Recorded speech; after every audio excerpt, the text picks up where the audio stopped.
like I said, I wish I had put it up a little sooner, but just it's not much, but it's just something to let them know that when they go by that they appreciate it. Yeah, that's for sure. Yeah, I know there's a lot of people that breathed a sigh of relief today when they opened the roads back up. Oh yeah, I mean I feel sorry for them because I've been seeing them go back and yeah, be exhausted. Yeah. It's been a battle, but yeah, when they're there, when we need them, they're always there. That's for sure. That's right. Well, an overflow crowd of people showed up here at High Desert High School to make comment about the fire. This is 7 p.m. on Tuesday, September 1st. Thank you, and I simply want to explain very clearly that this is a unified effort. You've heard a lot of terminology, and I know out here through the years you're probably very familiar with a lot of the firefighting terminology. But when you hear unified command, that means that representatives from the various agencies that are impacted by this fire are in the decision-making mode together. And your property, your needs, your desire to get back home, your concerns about your animals, your property are the same as ours. And as you all know, we lost 2 firefighters on this fire. These were experienced, very capable, very courageous firefighters. They were doing the very best that they could to try to save one of our camps up at Mount Gleason. I think the fact that they lost their lives indicates the treacherous ferocity of this fire. You've seen the columns of smoke, you've seen what it has done. I want to assure you that with Chief Bryant, he is my designee, working with our able colleagues from the U.S. Forest Service and the other departments affected by this fire. They're doing all that they can to protect life, number 1, property, number 2.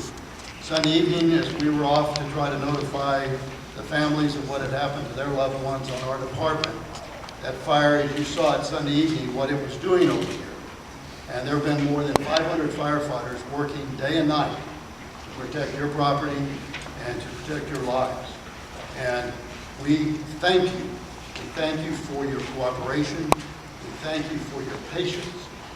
We also want to assure you, and the reason we're here this evening is to person, to assure you that your concerns are our concerns, and we're working as far and as fast as humanly possible to get you safely back into your homes, get your community back to where you're most comfortable with it being. But in this top portion, as Carlton mentioned, even though it is black and it is a huge progress for us because we went a few days in extremely dynamic fire conditions with 0 containment.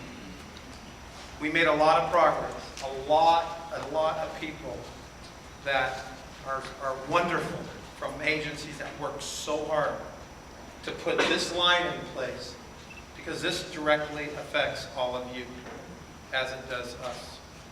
This here, right now as we speak, we have agencies from all throughout the state working here to improve this area to ensure that we do not have any more fire crossing this line. They're doing that tonight. They are working extremely hard. On behalf of Sheriff Lee Baca, first off, I would like to thank all the residents who live in this area, Supervisor Antonovich's office, for all the cooperation that we've received in going in, conducting the evacuations, trying to secure those areas, make sure that no looting took place while residents were out of their homes. I've been a deputy sheriff now for 35 years. In all my years, I've never seen a fire quite like this. 661-272-2400. If you had the need to get back in there, what I would ask that you do is call that number, Palmdale Sheriff Station, and explain what your needs are. Instead of you standing on some street corner trying to get into something, I'd like to coordinate that on the phone so we can get somebody there to assist you to get into your property. Unfortunately, with the deputies that are out there that are securing those streets, not allowing people in, as much as they would like to allow you in, they can't go in there because they're going to abandon their posts. So So we have to arrange for other individuals to come over to assist with them. And we're going to look at those situations that are truly, dire, that are important to protect our livestock, whatever it may be. But I promise you, we will assist you in getting that done. My name is Bob Blount. I'm the district ranger for the Santa Clara Mojave Rivers Ranger District. That's the Saugus, and basically the northern third of what you're seeing on this map. On behalf of Jody Noren, the forest supervisor, I'm happy to be here this evening and to be a part of this overall. I'm going to talk a little bit differently in looking at the future. Coming in now about 2.5 months ago is the ranger for this district, including the Acton area. I was looking forward to helping with reforestation and with improving facilities, making the trails better and so on. Now, we in the Forest Service and you as a community, we're all going to be facing 2 watersheds. They're going to be very subject to erosion, possible flooding. This has a huge change on the ecosystem.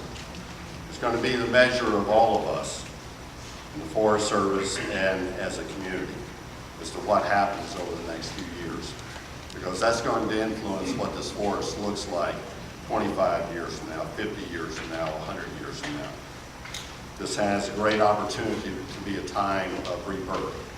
That's difficult during a time when I have watched members of the Forest Service with over 35 years of service watch virtually everything that they have worked over the years burn away.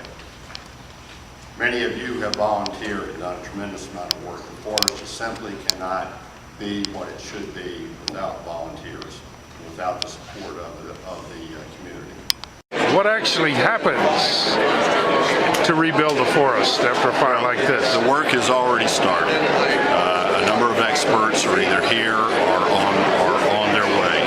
Okay. There are damage assessment teams that are out in the field assessing what the situation is already. We will be applying for grants. We will be working with a number of experts who will be coming into the communities, and frankly, we'll be asking for a lot of volunteer help. Will you replant with trees? Absolutely. Many of them. Deputy Scott Short, I'm your resident deputy. I was asked to make an announcement. September 18th, Friday, 6:30 or 6 to 8:30 at the Community Club. They're going to be holding a spaghetti dinner fire victims fundraiser. We'll be taking a collection for those who lost homes and property. So we hope everybody comes out. Norm, how do you think tonight's meeting went with the Acton people? Well, I was great. I thought it was fantastic with the turnout from the community. Yeah. I thought they got a great briefing from all the different agencies involved. Sure. With the station fire. I was impressed with how hard these guys have worked to protect the homes and protect the property of the community of Acton. And obviously some good news came out of it, that some of the roads are starting to be opened up, and they will hopefully within the next 24 hours have the whole community opened up again. So it's just a blessing that everybody's safe and not too much damage. I know some people probably suffered a little bit, but all in all, from a community standpoint, pretty great effort on behalf of the fire department. I got an email today from Supervisor Antonovich's office regarding rebuilding and assisting people that needed to rebuild quickly. And the supervisor is committed to working with everybody that's had any kind of damage caused by the station fire to get them through the permit process as quickly as expeditiously as they possibly can. Obviously, there's things that change of a structure that was built, some decades ago. There are probably new codes that are going to apply, but again, he wants to get them back to where they were before the fire, Sure, as fast as they possibly can. So, sure. If anybody has any questions, our office is always available to answer questions and help in any way we possibly can.